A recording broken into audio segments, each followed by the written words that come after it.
deux intervenants dans des communications, disons, complémentaires. Nous allons passer maintenant un échange avec nos collègues. Mais la première question peut-être, c'est de savoir, on a beaucoup parlé depuis ce matin des travaux de nos collègues neuroscientifiques, qui ont certainement beaucoup de qualités, mais j'aurais aimé savoir, puisque visiblement dans les sciences de l'éducation, il y a une recherche très, très féconde, hein, très productive, telle que vous vous avez présentée, s'il y avait des recherches avec des pédopsychiatres, ou disons, c'était un champ qui n'avait pas encore été complètement exploré. Alors, c'est un sujet qui me tient à cœur, parce que un bouquin va sortir dans quelques mois là-dessus. Alors, si on définit par les neurosciences, c'est-à-dire l'étude du substrat neuronal d'un comportement, normalement c'est ça la définition. Hein. J'étudie une sortie motrice ou une sortie verbale ou ce que vous voulez, je lis, j'écris, et puis j'essaye de trouver le corrélat neuronal. C'est ça les recherches en neurosciences. En fait, les neurosciences en sciences, on n'apprend rien sur l'enseignement. Ça n'apporte strictement rien. D'accord ? Donc, tous les gens qui disent les neurosciences valident les pédagogies, non, c'est pas vrai. Ça valide strictement rien du tout. Donc, c'est simplement ça parce que vous voyez, là, on dit Freinet sont validés par les neurosciences, mais les gens qui font Montessori disent la même chose. Tout le monde dit la même chose. Mais en fait, ça valide rien du tout. Donc, il faut bien se dire. Alors après, si on est dans le collègue des neurosciences qui disent les neurosciences, c'est tout, et qui mettent par contre, par exemple, la psychologie, d'éducation, choses comme ça, là on rentre en matière. Mais là, du coup, en général, les gens, quand ils disent ça valide, ils utilisent des sorties comportementales, c'est-à-dire le nombre de mots lus, le nombre les émotions reconnues, la relation dans les conflits, des choses comme ça, vous voyez. Mais les sorties qui sont mesurées, la output, comme ils disent, c'est vraiment des choses chaque fois comportementales, alors soit individuelles, soit relationnelles. Soit ils mesurent des indicateurs de performance réussite scolaire, soit, comme pour Montessori, ils mesurent capacité à résoudre des conflits, la créativité, les relations, compétences émotionnelles. Ça, c'est étudié largement. Mais voyez, le côté, ce qu'apportent les neurosciences, en fait, c'est rien à l'enseignement. Ça apporte à mieux comprendre les apprentissages. Mais ça apprend, c'est juste, ça apporte un niveau d'analyse. Voilà. Alors après, est-ce qu'il y a des pédopsychiatres ? Quasiment pas. Voilà, ou très peu. Par exemple, alors sur Genève... Alors pourquoi alors ? Est-ce qu'il y a une explication ? Alors, est-ce qu'il y a une explication ? Alors, c'est souvent des... par exemple, moi, ma relation que j'ai avec des pédopsychiatres sur Genève, on étudie, parce que les pédopsychiatres sont rattachés souvent à des unités liées à l'hôpital, sur Genève en tout cas, et ils utilisent, par exemple, dans des... ils accueillent chaque fois des publics ultra spécialisés. Par exemple, nous, on travaille, c'est un autre champ de recherche, sur les familles ultra vulnérables. Et donc, du coup, forcément, le public, il est extrêmement restreint. Et l'école, c'est par exemple, c'est les familles qui sont familles ultra vulnérables. C'est un système qui s'appelle accordage à Genève. On accueille surtout les mamans, mais c'est pour les 2 premières années de la vie. Voyez. Et donc, l'école, c'est pas vraiment dans les trucs comme ça scolaires. Moi, j'ai pas les interactions à ce moment-là. On a plutôt les interactions avec les pédopsychiatres au moment de la prise en charge du bébé, à la crèche. Et c'est souvent des publics ultra qui sont déjà, qui ont beaucoup de problèmes. Et donc, c'est pas du tout venant. Donc, du coup, là, tout ce qu'on raconte, tout ce que je vous ai raconté, on parle pas encore des problèmes avec troubles neurodéveloppement. Enfin, c'est du tout venant, enfant typique. C'est l'enseignant qui est face à la classe. Et puis, dans la classe, ça dépend où il est. Des fois, il y a des TSA, des fois, il y a tout. Ça dépend. Et donc, c'est pour ça que, quand je vous disais, on ne peut pas appliquer un programme. Si vous faites un programme sur l'attention, vous lancez... Puis si dans votre classe, ça dépend le type de public que vous avez. Vous voyez, l'enseignant, il ne peut pas appliquer comme ça les trucs, parce que dans sa classe, il y a une année, il aura un TSA, l'autre année, il aura un déficient visuel, l'autre année, il aura un... Et donc, forcément, il faut qu'il absorbe. Parce que lui, il gère un groupe. Hein. Donc, c'est pas de l'individu.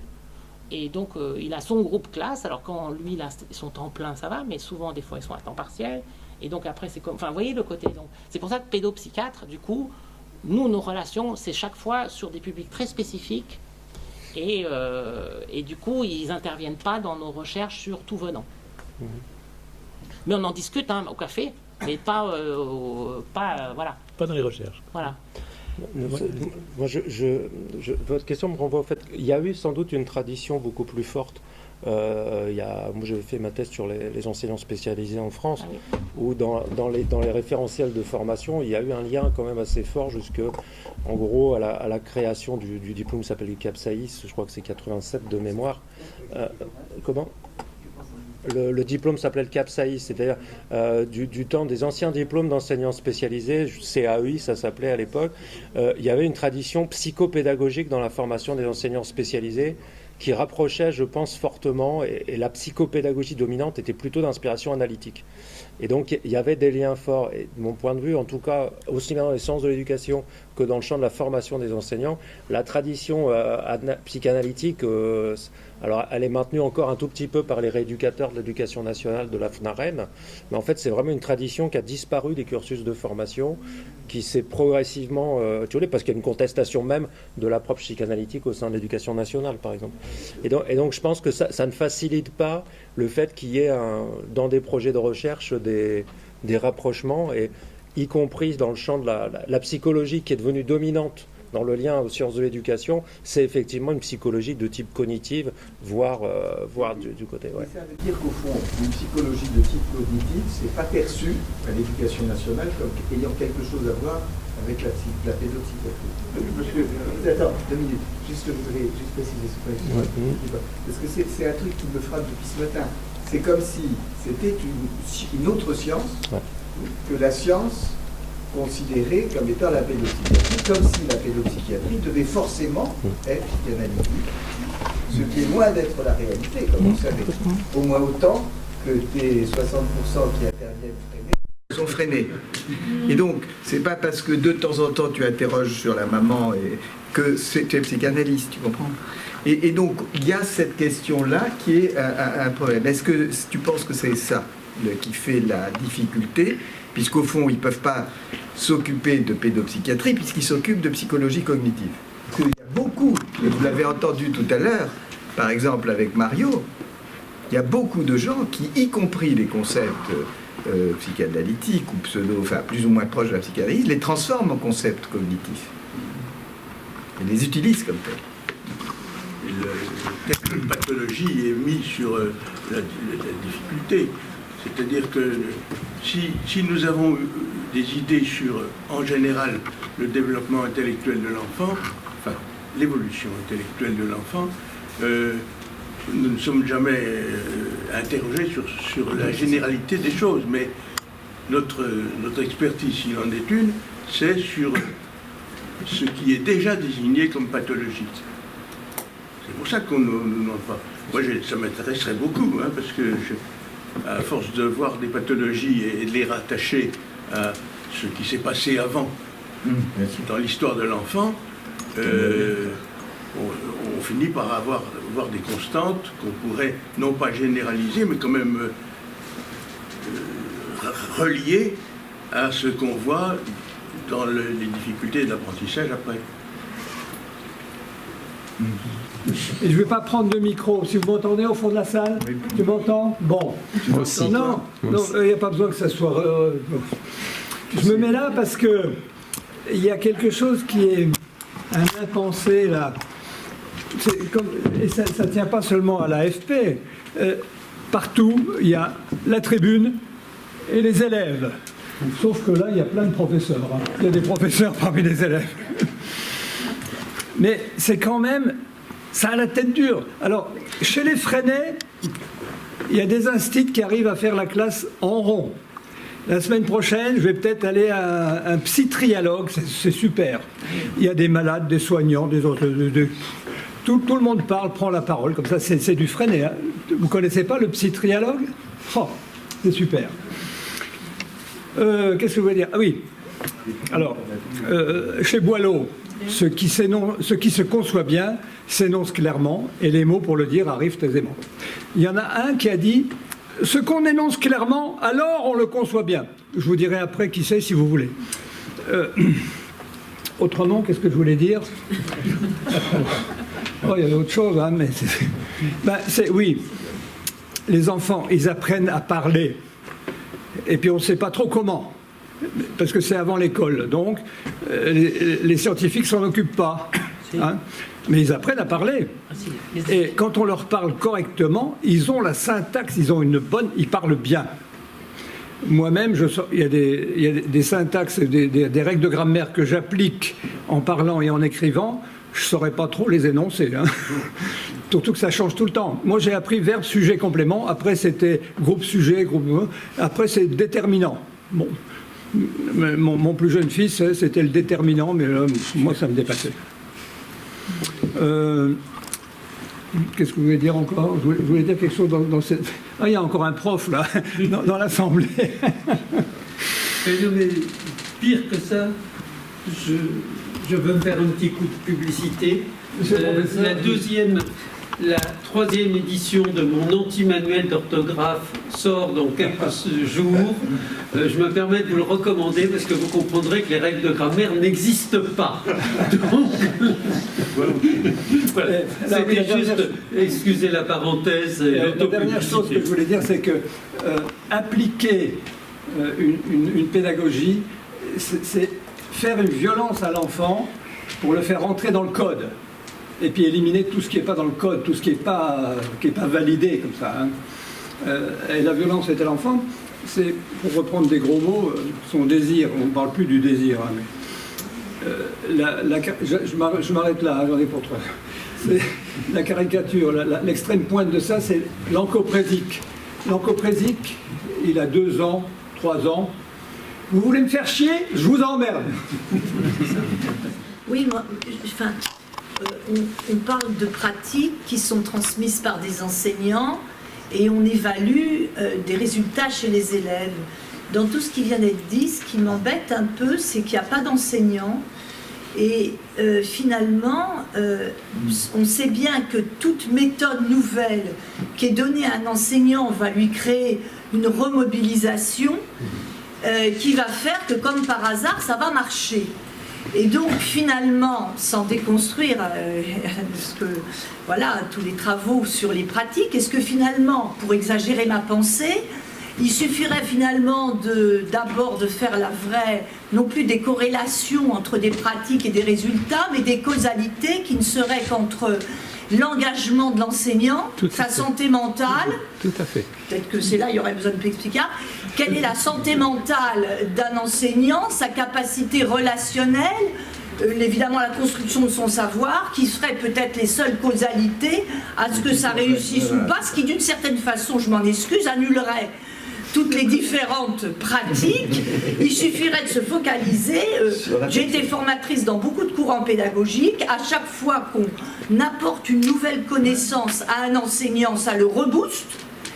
Ce reboostage lui permet un engagement qui certainement a des répercussions très importantes sur la qualité relationnelle, même cognitive, de ce qu'il peut apporter à ses élèves, et auquel cas, à la limite, le tout, c'est peut-être mobiliser les enseignants et n'importe quelle pratique donnerait des bons résultats, mais auquel cas, il y a... Alors justement, c'est parce que ça, c'est bien connu depuis 100 ans, par les travaux sociaux, l'effet Horton, l'effet Pygmalion et tout ce que vous voulez, que justement, il y a la méthode expérimentale. Et qu'on fait justement les groupes actifs, c'est-à-dire expérimentaux, qui ont cette fameuse mobilisation sur une nouvelle pédagogie, et on compare avec des groupes témoins qui ont une autre pédagogie et des groupes témoins passifs qui n'ont rien du tout. Et c'est pour ça que, et puis du coup souvent il y a des trucs croisés, enfin il y a tout un tas de... C'est pour lutter justement, parce qu'on sait très bien que dès qu'on va mobiliser les gens sur un nouveau projet, ils sont contents, mais on ne veut pas justement que ça soit lié à la personnalité de l'enseignant. On voudrait que les outils qui sont proposés et la méthode puissent être indépendants de l'enseignant et qu'une fois que la recherche est finie, que ça disparaisse. Et c'est justement parce qu'il y a toutes ces méthodes expérimentales et les recherches interventionnelles essayent justement de prendre en compte toutes ces dimensions que vous dites. Ça, c'est bien connu. Le fait que, voilà. Et alors, deuxièmement, toutes ces recherches interventionnelles mesurent chez les enfants, entrée, sortie, 3 mois après, 6 mois après, et mesurent aussi les effets qu'il y a sur les enseignants. Par exemple, il y a sur le sentiment de compétence, d'auto-efficacité. Et ça, c'est bien connu aussi. Et souvent, par exemple, il n'y a pas d'effet en fin d'année chez l'enseignant, mais ça a un effet l'année suivante, parce que lui-même, il a amélioré ses compétences en participant aux recherches. C'est pour ça que dans un article, là, je vous ai mis, on étudie, par exemple, on dit, on favorise tout ce qui est... c'est un autre truc que je fais sur les compétences émotionnelles. On fait non seulement chez les enfants, mais on fait aussi chez les enseignants. Parce qu'eux-mêmes, ils améliorent après la façon de gérer leurs émotions en classe. Juste une chose, est-ce que vous avez des liens avec les gens qui font des études sur l'efficacité, l'évaluation des psychothérapies? Est-ce que c'est très, très, très, très proche dans tout ce que vous dites et dans les Alors, en sciences de l'éduc, non. Dans tout ce qui est après, dans mon domaine en psycho, oui, mais c'est très compliqué. Là, vous voyez, quand vous allez sur le champ de l'éducation, c'est un autre, à part la pédagogie spécialisée, qui est encore quelque chose de vraiment spécifique, parce qu'ils n'ont pas les mêmes formations, les mêmes diplômes, les gens, et du coup, c'est pas des gens, ça se fréquente pas beaucoup. Ah bah oui. D'ailleurs, est-ce que vous avez des liens avec...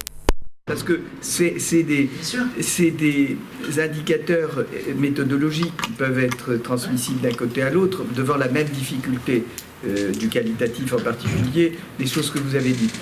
Juste en passant, si vous avez ça, vous devez connaître une étude très large qu'avait fait l'équipe de Fonagy, je ne sais pas si c'est Fonagy lui-même, qui concluait qu'on ne savait pas ce qui marchait avec qui, pourquoi, mais ce qu'on savait, c'est quelle personne, avec quel thérapeute avait plus de résultats positifs par rapport à d'autres thérapeutes. Et si on compare les thérapeutes entre eux, on sort beaucoup plus de choses. Alors ça, typiquement, si vous êtes intéressé par Fonagy, vous savez qu'à Genève, on a sorti un peu sur la mentalisation, tout ça. Vous avez voilà. un grand spécialiste. Voilà. Et alors, par ailleurs, nous, ce qu'on appelle en éducation, c'est l'effet maître.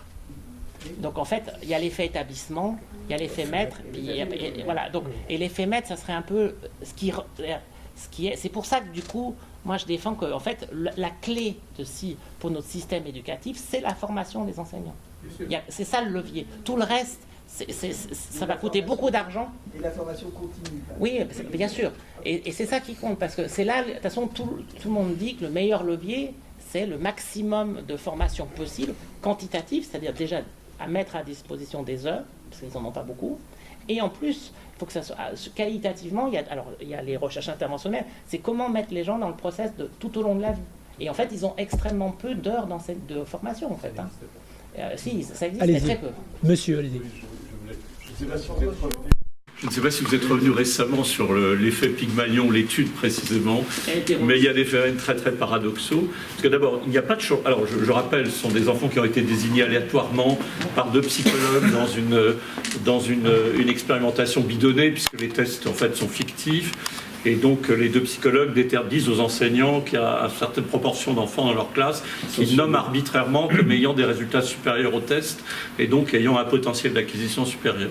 Ils font ça sur toutes les classes, sur tous les âges, sur toutes les populations. C'est une école mêlée, y compris avec, disons, un recrutement populaire dans les classes les plus basses de la société californienne. Mais ce qui est paradoxal, c'est que d'abord, alors, tous les enfants désignés, garçons, filles, issus de l'immigration, quel que soit l'âge, qui ont été désignés comme porteurs d'un fort potentiel, auront des résultats au test supérieurs. Alors les tests que refont les enseignants avec leurs élèves et les tests que les psychologues refont eux-mêmes sans les enfants. Et ça sur 2 ans. Mais ce qui est intéressant, c'est que les enfants qui ont été désignés comme meilleurs, les enseignants ne s'en occupent pas dans leur classe. Quels que soient ceux qui ont été désignés. Et ça, c'est un premier paradoxe, c'est ceux dont ils vont s'occuper le moins, ce qui est assez... Et deuxièmement, les méthodes pédagogiques qu'ils emploient, avec les autres ou avec la classe, ne changent pas. C'est simplement le point de vue qu'on leur a fait accroire sur le potentiel de certains enfants dont ils ne vont pas s'occuper. Alors, ils vont s'occuper des autres. Ils s'en occupent, mais pas de façon explicite et directe. Ils ne sont pas sur le dos de tous les enfants. C'est pour ça que, par exemple, dans les classes multiniveaux, les enfants ont largement des meilleurs résultats. Enfin, c'est souvent que, par exemple, uniniveau où l'enseignant est à sud. Mais quand, par exemple, il y a du multiniveau, c'est pas un problème. Parce que, justement, quand il y a du multiniveau, eh ben, les enfants, ils sont tranquilles. Là, c'est des classes de niveau. Hein, non, mais par exemple, ça me fait penser à votre... Du coup, vous avez moins d'attention sur votre groupe classe où tout le monde doit faire la même chose au même moment. Mais quand vous avez un peu tous les âges, vous êtes par exemple on va dans les communes rurales en haut de la Savoie, ils ont souvent plein de niveaux. Mais vraiment, donc c'est très Montessori, entre guillemets, où il n'y a pas de classe. Donc chacun... Et puis, l'enseignante, elle est là, puis elle doit gérer tous les niveaux. Donc du coup, forcément, si elle s'occupe des CM2, elle n'a pas le temps de s'occuper des... Voilà. Et donc du coup, ils font par petits groupes, ils font des ateliers, et alors après ils sont en petits groupes. Il y a beaucoup plus de... Enfin, vous voyez, c'est moins dirigiste que quand j'ai un seul niveau, les 25 sont devant moi, et ils font tous pareil. Je caricature, on est d'accord. En même temps, c'est quand même qu'il y a probablement, malgré tout, quelques effets dispositifs. C'est-à-dire que l'effet maître existe, ça me paraît assez évident. Il y a quand même aussi des effets dispositifs. Là, on vient de parler d'un dispositif de type classe coopérative, enseignement mutuel, qui a peut-être quand même quelques effets en lui-même sur la socialisation des gamins, leur autonomie. Et c'est vrai que c'est vraiment très compliqué. Comment ? Voilà. C'est pas parce qu'il y a un effet maître qu'il n'y a pas un effet. Exactement. Et voilà. Et il se cumule peut-être. Ça confond les choses et que ça rend les choses plus difficiles à traiter. Ça, c'est le grand défi en ce moment des recherches multiniveaux statistiques. On essaye de différencier ce qui relève de l'enfant, du maître, de la classe, de l'établissement et du contexte système éducatif. Les collègues en sciences de l'éduc sont très intéressés. Ils essayent justement d'extraire tout ça. Oui, allez-y, je vous en prie. Edouard, deux choses. D'une part, si j'entends bien, c'est la condamnation des dédoublements de CP, où l'enseignant est sur le dos en permanence de chacun des enfants, alors que non, pas les forcément, enfants... parce que ça dépend ce qu'il fait pendant le dédoublement. Oui, si c'est pour faire comme s'il avait... si j'ai 30 enfants versus 12 et je fais tout pareil, et ben, ça ne va pas changer beaucoup. L'effet est très faible. Ça dépend si je change ma pratique. Oui. C'est pour ça que les effets d'ailleurs... Même en changeant les pratiques, je ne suis pas sûr, en regardant les résultats de l'ADEPE, je ne suis pas sûr. Et c'est pour ça que la taille des effectifs, la taille, quand ils font les méta-analyses, le nombre d'enfants par classe, les effets sont assez faibles en fait. Et le deuxième point, qu'est-ce qui reste une fois qu'on a tous ces filtres qui font que on voit que dans telles conditions, l'analyse randomisée ne donne pas grand-chose, etc. Qu'est-ce qui reste? Qu'est-ce qu'on a comme résultat de la recherche qui soit totalement validé, admis universellement? Totalement. Je ne sais pas, mais il y a des tonnes de trucs de recherche. Par exemple, là, les méta-analyses sur l'entraînement des compétences psychosociales, l'entraînement des compétences émotionnelles, mais ça, il y a des méta-analyses, il y en a des tonnes où il y a des résultats, mais simplement, ça joue c'est des petits effets. C'est jamais des énormes effets. Quand, évidemment, on est un système complexe quand même. Donc, on joue à la marge, toujours. Donc, voilà. Donc, nous, les enseignants, ils se débrouillent, ils font des petits trucs, et puis ça joue. Et puis voilà, mais il y a des tonnes de recherches qui vont dans le même sens. Hein.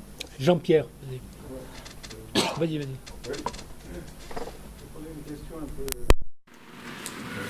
simple peut-être, parce que là, les évaluations ou ce qui est observé, c'est sur une durée de temps qui me semble limitée. Et est-ce qu'il y a des études qui sont faites quand les gens ont 30 ans, 40 ans ou 50 ans, de ce que ça a pu apporter, puisqu'on dit qu'à cet âge-là, on apprend beaucoup, on apprend une manière de travailler, on apprend peut-être à désirer, enfin, il y a des tas de choses. Et est-ce qu'il y a des études, justement, quel est le résultat scolaire quand les gens ont 40 ans, finalement? Est-ce que ça a une influence? Alors, il n'y a pas d'études à ce point-là, mais il y a beaucoup d'études, par exemple, qui étudient, alors ça s'appelle tout ce que...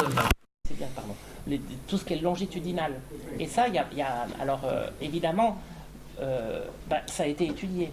Alors typiquement, par exemple, je sais pas, une étude qui a fait grand bruit, connaissance des émotions des petits à 5 ans, capacité à verbaliser une émotion, à la nommer, prédicteur, donc on prend les enfants à 5 ans, on les revoit à 10 ans, et c'est ceux qui réussissent le mieux à l'école, scolairement, et en plus c'est ceux qui ont les meilleures relations avec leurs voisins, moins d'agressivité prosociale et tout ça.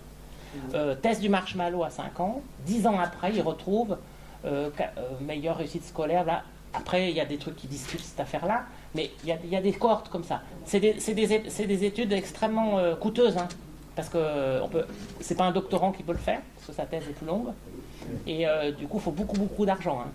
Mais ça existe, hein, c'est vraiment... Par exemple, taux d'habituation du bébé, ça, il y a Bernstein, il fait des trucs, capacité à s'habituer, vitesse d'habituation du bébé à 5 mois, prédicteur des QI 15 ans après. Un tout petit peu, hein. C'est pas ça. Ça détermine pas tout, mais il y a des relations. Monsieur, allez-y. Je peux répondre à Jean-Pierre. Si tu veux faire une étude quelques 50, 60 ou 70 ans après, je suis un ancien élève de Freinet. J'ai été en maternelle Freinet. Voilà.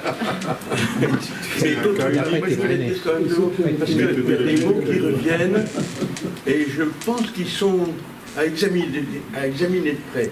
C'est les mots formation, apprentissage, et parce qu'une formation, c'est pas une étude. Ça suppose qu'on a un but préexistant qu'on va, qu'on le veuille ou non, imposer à l'élève. Une étude, c'est de donner des moyens, ce que faisait un peu l'école Freinet, comme c'est loin quand même, hein, c'était il y a 75 ans. C'est donner à l'élève des outils qu'il va ensuite utiliser toute sa vie peut-être, mais en tout cas au moins dans ses apprentissages très scolaires, enfin de début d'école, pour se créer une certaine compréhension de ce qu'est un texte, la lecture, etc. Moi, on m'a pas appris justement. On m'a mis dans les mains une imprimerie, une vraie imprimerie que ils avaient acheté un imprimeur qui prenait sa retraite, et ça m'a contraint pour écrire mon prénom, Gilbert, à faire plusieurs essais. Parce que si vous voulez retrouver Gilbert sur la feuille de papier, il faut mettre ce qui était à droite, à gauche, ce qui était en haut, en bas, etc. C'est-à-dire, vous imposez à l'enfant de résoudre une dialectique. Au lieu qu'on lui dise c'est comme ça, parce que c'est là la vérité, on lui a fait découvrir, et donc il a participé, il a réinventé quelque chose qui... moi je me suis demandé pourquoi, par exemple, je ne me souviens pas d'avoir appris à lire. Et alors, encore plus, je suis passé d'une école Freinet à la maîtrise à la maîtrise de Dijon, qui était une école catholique, vachement raide, etc. Et on s'est aperçu que je savais lire. Moi, en tout cas, je me suis aperçu que je savais lire. Donc, il y avait à étudier. En fait, ces deux approches, elles existent à l'école. Comment ? Ce que vous dites, ces deux approches, en fait, elles existent en permanence à l'école. C'est le dosage qui va compter. Et mon collègue a fait un peu le débat entre l'enseignement explicite versus l'enseignement constructiviste, où les gens, ils essayent d'opposer vous savez, c'est comme les fameux pédagogues, comme, voyez, ça c'est très français, où ils essayent de faire des caricatures il y aurait les pédagogues et puis il y aurait les républicains. Voilà. Et ça n'existe pas en fait, en vrai. Il y aurait les enseignements explicites versus les constructivistes, ça n'existe pas. Bissonnette, il dit ça, mais ça n'a jamais été testé. Pour la première fois, il a publié une recherche où il a vaguement testé les trucs et un micro-effet, et il n'y a même pas de formation de ce que c'est le constructivisme. Donc en fait, on ne sait pas. Mais c'est l'école, l'enseignant, il fait les deux en permanence. Il doit à la fois imposer, parce qu'il dit, il a son programme scolaire, hein, il a des contraintes institutionnelles, et puis deuxièmement, il forme et il fabrique des outils, il aide l'enfant à fabriquer ses outils en fait. Très bien, David, et ça sera la dernière. Tu voulais intervenir, David? Non. Oui, allez-y. Je voudrais juste préciser par rapport à ça, c'est que pour moi, l'enjeu de formation, c'est, alors moi je suis aussi un peu Paulo Frère, il y a un enjeu de conscientisation des pratiques, c'est-à-dire l'effet maître, il ne peut pas être basé que, de mon point de vue, que sur quelque chose qui serait de l'ordre d'une improvisation liée à la personnalité de l'enseignant. Derrière, il y a des conceptions, il y a des techniques, il y a des grilles d'analyse des situations. Non, mais je suis entièrement d'accord. Je suis entièrement d'accord. Mais du coup, c'est peut-être ça aussi l'enjeu, c'est-à-dire de tous ces travaux de recherche. Et moi, ce qui m'inquiète, c'est la croyance scientiste qui est très, très, très forte aujourd'hui dans les milieux enseignants, avec une demande d'applicationnisme récurrente qui revient. Et du coup, l'enjeu aussi, c'est de repositionner, là, avec ce qu'on se dit depuis ce matin, l'humilité qu'on a à avoir avec nos travaux de recherche par rapport à ce qu'on sait des pratiques et ce qu'on pourrait réellement prescrire. Et je pense que du coup, là, il y a un enjeu de formation. C'était l'idée des UFM, hein, c'est-à-dire des praticiens réflexifs, mais qui soient aussi en posture critique par rapport au savoir. Or, là, ce qui me paraît inquiétant dans certaines démarches, c'est de nier la posture critique, enfin, de poser les savoirs comme étant d'autorité. Là où, moi, ma réflexion d'aujourd'hui, après nos échanges, c'est ayons beaucoup d'humilité, j'ai l'impression. Très bien, bon, on va en rester là sur l'humilité. Non, David. Ouais, mais je crois que... Non, David, tu voulais... Non, d'accord, très bien. Je crois que vous voulez intervenir. Allez, vous terminez parce qu'après on passe... Je voudrais témoigner. Parce que, pour ce qui me concerne, très rapidement, j'ai un passé d'enseignant, d'inspecteur, de personnel de direction, et j'ai eu la chance, il y a quelques années, d'être à la direction d'une association, d'un collectif enseignant, de plusieurs centaines d'enseignants innovants. Et moi, ce que je voudrais dire, c'est que je retrouve pas mal de ce que vous dites, c'est-à-dire qu'en fait, il n'y a pas d'enseignants qui mettent en œuvre une pédagogie nouvelle. Les enseignants mettent en œuvre des pédagogies, sont en recherche permanente pour mettre en œuvre des pédagogies qui leur permettent de réussir dans leur métier. Et le gros problème des enseignants, ces derniers temps, c'est quand même une école de masse, qui n'est plus d'une école élitiste, même si au fond d'elle-même, on essaie quand même d'avoir une école élitiste, mais c'est une école de masse, un collège de masse, un lycée qui devient un lycée massique également, dans lequel l'attention des élèves est de moins en moins importante, et pour lesquels même leur propre métier est remis en cause. L'école n'est pas le seul endroit où on peut apprendre. Tout cela participe d'une nécessité, d'un réenchantement de leur propre métier, et bon nombre d'enseignants aujourd'hui sont en recherche d'un métier qui est le leur, où ils seraient plus heureux en faisant en sorte qu'enseigner rendre les élèves un peu plus heureux qu'ils ne sont. Et donc, bon nombre d'enseignants sont en recherche permanente de solutions leur permettant, de récupérer du temps, parce que ça, c'est leur principal problème, et de retrouver peut-être chez leurs élèves le fait qu'ils ne s'ennuient pas trop en classe et qu'ils deviennent actifs. Le collectif que je présidais, c'est un collectif qui pratique la classe dite inversée, qui revendique en particulier le fait que, les élèves peuvent apprendre des pairs, et deuxièmement, qu'une meilleure harmonisation entre le travail en classe, en présence de l'enseignant, et un travail en autonomie hors de la présence du prof est possible, en particulier en faisant en sorte que dans l'activité de classe, l'enseignant réserve à ces activités des activités à très forte valeur cognitive, et en délaissant les activités de valeur cognitive moindre dans des activités en autonomie. Et ces élèves, ces enseignants-là, il n'y a pas d'enquête qui est menée. Aujourd'hui, le seul laboratoire qui travaille qui fait des recherches que l'on a pu négocier avec eux, c'est le professeur Rayou, parce qu'il a déjà travaillé sur le travail à la maison et le travail en classe et les inégalités que cela génère. Donc il travaille sur ce projet, mais c'est le seul. Nous avons fait des recherches pour ça. Nous avons essayé de chercher quels étaient les travaux de recherche sur les classes inversées qui viennent, comme vous le savez, des États-Unis en particulier.